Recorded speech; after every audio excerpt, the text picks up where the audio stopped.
Lars Andersen is a Florida naturalist, a conservationist, and an accomplished author. His mission?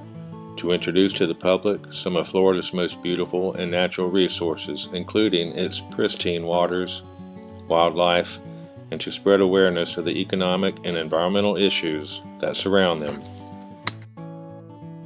So, I grew up in Gainesville on Rattlesnake Creek, and as a little kid I took to the woods really quick, and at some point in my early teens somebody took me out to Payne's Prairie, and by that point I already had an interest in snakes and wildlife, so just like a life-changing experience for me, really.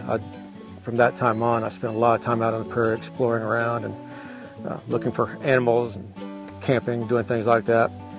So that was really probably the most transformative part of my childhood.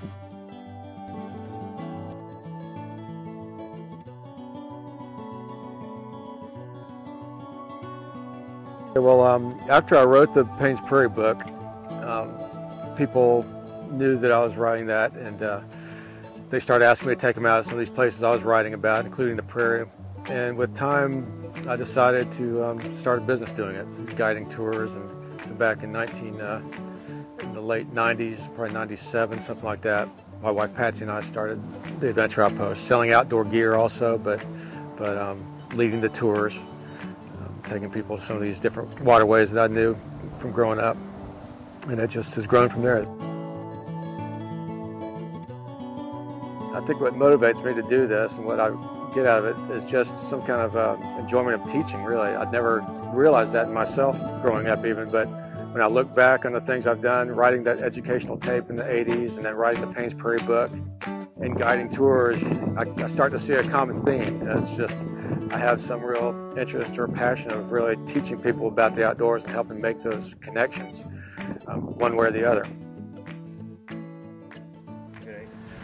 So with time of doing this over the years, my emphasis has sort of changed a little bit, and just where I see this going. You know, early on it was all about education. I just really wanted to get people out there, and you know, that's still at the heart of it. But over the years, it's taken on sort of a new, a heightened sense of importance to me. You know, the more I see, as I mentioned before, you know, just this lack of connection with people, it starts to feel more and more like an important thing that I'm doing than I really felt earlier on.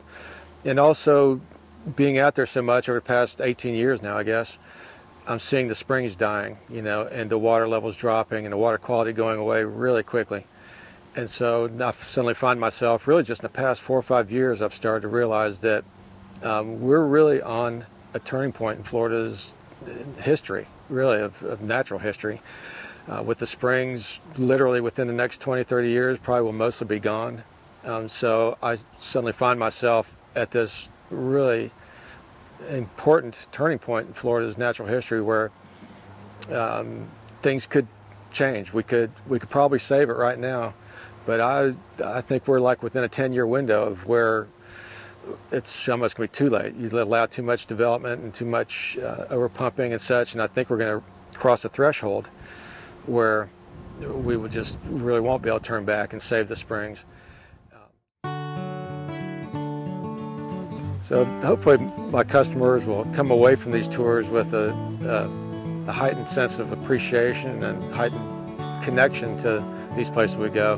Maybe after they've learned some of the stories and the history of what's gone on in these rivers that we go on and what's taking place there. I think hopefully that'll help them feel a little bit more of a connection and maybe make them more impassioned and more inclined to do things to protect those areas.